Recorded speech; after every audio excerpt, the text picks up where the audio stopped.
ನಮಸ್ಕಾರ ಸ್ನೇಹಿತರೆ, ನಾನು ನಿಮ್ಮ ಮಲ್ಲು ಮುರುಗೋಡ್.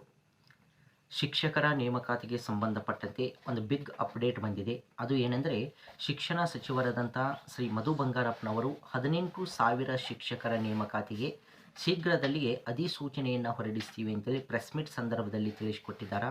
ಹಾಗಾದರೆ 18,000 ಶಿಕ್ಷಕರಲ್ಲಿ ಯಾವ್ಯಾವ ಎಷ್ಟೆಷ್ಟು ಹುದ್ದೆಗಳು ಯಾವ್ಯಾವ ಒಂದು ಇಲಾಖೆಗೆ ಅಂದ್ರೆ PSTR ಬರ್ತದ, GPSTR ಬರ್ತದ, HSTR ಬರ್ತದ, PU ಕಾಲೇಜ್ ಬರ್ತದ.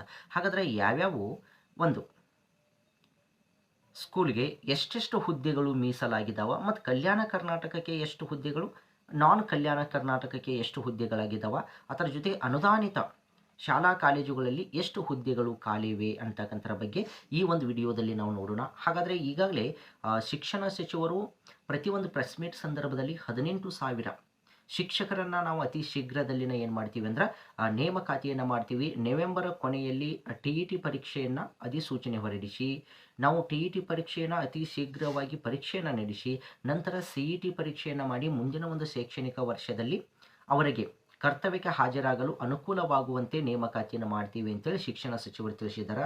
ಹಾಗಾದ್ರೆ 18,000 ಹುದ್ದೆಗಳಲ್ಲಿ ಯಾವ್ಯಾವ ಹುದ್ದೆಗಳು ಎಷ್ಟೆಷ್ಟಿವೆ ಅಂತಕ್ಕಂಥದ್ದು. ಹಾಗಾದರೆ 5,000 ಹುದ್ದೆಗಳು ಕಲ್ಯಾಣ ಕರ್ನಾಟಕಕ್ಕೆ ಸಂಬಂಧಪಟ್ಟಂಥ ಹುದ್ದೆಗಳಾಗಿರ್ತಾವ.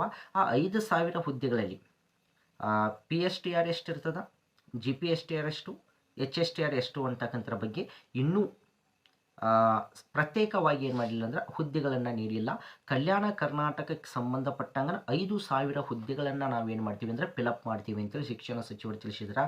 ಹಾಗಾಗಿ ಕಲ್ಯಾಣ ಕರ್ನಾಟಕದ ಅಭ್ಯರ್ಥಿಗಳಿಗೆ ಇದೊಂದು ಸುವರ್ಣ ಅವಕಾಶ ಅಂತಕ್ಕಂಥದ್ದು. ಹಾಗಾಗಿ 5,000 ಹುದ್ದೆಗಳು ಎಲ್ಲಿದಾವೆ ಅಂದರೆ ಕಲ್ಯಾಣ ಕರ್ನಾಟಕಕ್ಕೆ ಸಂಬಂಧಪಟ್ಟಂಗದವು. ಹಾಗಾದ್ರೆ ನಾನ್ ಕಲ್ಯಾಣ ಕರ್ನಾಟಕಕ್ಕೆ ಎಷ್ಟು ಹುದ್ದೆಗಳಿವೆ ಅಂದ್ರೆ ಅಲ್ಲಿಯೂ ಕೂಡ 5,000 ಹುದ್ದೆಗಳನ್ನು ನಾನ್ ಕಲ್ಯಾಣ ಕರ್ನಾಟಕಕ್ಕೆ ನಾವೇನು ಮಾಡ್ತೀವಿ ಫಿಲಪ್ಪನ್ನು ಮಾಡಿಕೊಳ್ತೀವಿ ಅಂತೇಳಿ ಶಿಕ್ಷಣ ಸಚಿವರು ತಿಳಿಸಿದ್ದಾರೆ.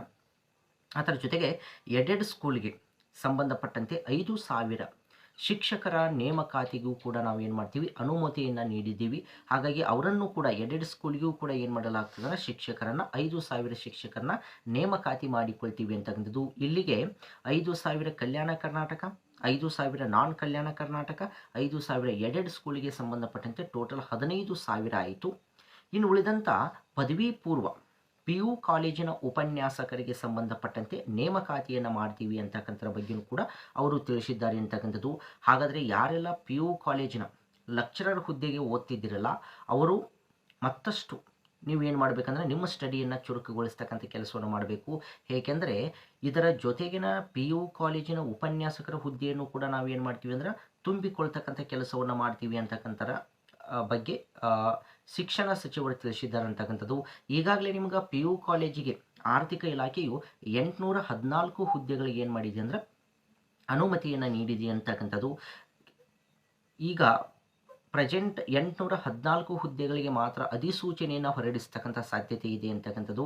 ಮುಂದೆ ಅದಕ್ಕೆ ಆ ಹುದ್ದೆಗಳಿಗೆ ಏನಾದರೂ ಇನ್ನೊಂದಿಷ್ಟು ಹುದ್ದೆಗಳನ್ನ ಸೇರ್ಪಡೆ ಮಾಡ್ಬೋದು, ಅಥವಾ ಆ 814 ಹುದ್ದೆಗಳಿಗೆ ಮಾತ್ರ ಏನು ಮಾಡ್ಬೋದು ಅಂದರೆ ಅಧಿಸೂಚನೆಯನ್ನು ಹೊರಡಿಸ್ತಕ್ಕಂಥದ್ದು. ಹಾಗಾದರೆ ಎಲ್ಲವೂ ಕೂಡ ಶಿಕ್ಷಣ ಸಚಿವರು ಹೇಳಿದ ಅಂದುಕೊಂಡಂತೆ ಆಗಿದ್ದೇ ಆದ್ರೆ TET ಪರೀಕ್ಷೆಯನ್ನು ನವೆಂಬರ್ ತಿಂಗಳಿನಲ್ಲಿ ಅಧಿಸೂಚನೆ ಹೊರಡಿಸಿ ಡಿಸೆಂಬರ್ ಅಥವಾ ಜನವರಿ ತಿಂಗಳಿನಲ್ಲಿ ಪರೀಕ್ಷೆಯನ್ನು ನಡೆಸಲಾಗ್ತದೆ. CET ಪರೀಕ್ಷೆಗೂ ಕೂಡ ಅದರ ತದನಂತರದಲ್ಲಿ CET ಪರೀಕ್ಷೆಗೆ ಅಧಿಸೂಚನೆಯನ್ನು ಹೊರಡಿಸಿ ಒಂದು 2 ರಿಂದ 3 ತಿಂಗಳ ಕಾಲಾವಕಾಶವನ್ನು ನೀಡಿ ಅದಕ್ಕೂ ಕೂಡ ನಾವು ಏನು ಮಾಡ್ಬೋದು ಅಂದರೆ ಪರೀಕ್ಷೆಯನ್ನು ನಡೆಸಲಾಗ್ತದ ಅಂತಕ್ಕಂಥದ್ದು. ಹಾಗಾಗಿ ಶಿಕ್ಷಣ ಸಚಿವರು ಹೇಳಿದ ಹಾಗೆ ಏನಾದರೂ ನಡೆದುಕೊಂಡು ಹೋದ್ರೆ ಮುಂದಿನ ಶೈಕ್ಷಣಿಕ ವರ್ಷದಲ್ಲಿ ಎಲ್ಲ ಶಿಕ್ಷಕರು ಕರ್ತವ್ಯಕ್ಕೆ ಆಗಲು ಏನಾಗ್ತದೆ ಸಾಧ್ಯವಾಗ್ತದೆ ಅಂತಕ್ಕಂಥದ್ದು. ಹಾಗಾಗಿ ಯಾರೆಲ್ಲ PSTR ಆಗಿರ್ಬೋದು, GPSTR ಆಗಿರ್ಬೋದು, HSTR ಆಗಿರ್ಬೋದು, PU ಕಾಲೇಜಿನ ಲೆಕ್ಚರರ್ ಆಗಿರ್ಬೋದು, ನೀವು ಯಾವ ಒಂದು ಪರೀಕ್ಷೆಗೆ ತಯಾರಿಯನ್ನು ಮಾಡ್ತಿದ್ದೀರಲ್ಲ ಆ ಎಲ್ಲ ಪರೀಕ್ಷೆಗಳನ್ನು ಅತಿ ಶೀಘ್ರದಲ್ಲಿ ಕರಿತೀವಿ ಅಂತೇಳಿ ಶಿಕ್ಷಣ ಸಚಿವರು ತಿಳಿಸಿದ್ದಾರೆ. ಕಲ್ಯಾಣ ಕರ್ನಾಟಕಕ್ಕೂ ಹುದ್ದೆಗಳಿವೆ ಮತ್ತು ನಾನ್ ಕಲ್ಯಾಣ ಕರ್ನಾಟಕಕ್ಕೂ ಕೂಡ ಏನಾಗ್ತದೆ ಹುದ್ದೆಗಳು ಕಂಡು ಬರ್ತಾವೆ ಅಂತಕ್ಕಂಥದ್ದು. ಅದರ ಜೊತೆಗೆ PU ಕಾಲೇಜಿನ ಲೆಕ್ಚರರ್ಗೂ ಸಂಬಂಧಪಟ್ಟಂತೆ ಹುದ್ದೆಗಳನ್ನು ನಾವು ಫಿಲಪ್ ಮಾಡ್ತೀವಿ ಅಂತಕ್ಕಂಥರ ಬಗ್ಗೆ ತಿಳಿಸಿಕೊಟ್ಟಿದ್ದಾರೆ. ಹಾಗಾಗಿ ಇದು ಇಷ್ಟು ನಿಮಗೆ ಪ್ರಮುಖವಾದಂಥ ಒಂದು ಮಾಹಿತಿ ಅಂತಕ್ಕಂಥದ್ದು. ಮಾಹಿತಿ ಏನಾದರೂ ಇಷ್ಟವಾಗಿದ್ದರೆ ನಮ್ಮ ಚಾನಲನ್ನು ಸಬ್ಸ್ಕ್ರೈಬ್ ಮಾಡಿಕೊಳ್ಳಿ, ಪಕ್ಕದಲ್ಲಿರ್ತಕ್ಕಂಥ ಬೆಲ್ ಐಕನನ್ನು ಆನ್ ಮಾಡಿಕೊಳ್ಳಿ. ಎಲ್ಲರಿಗೂ ಧನ್ಯವಾದಗಳು.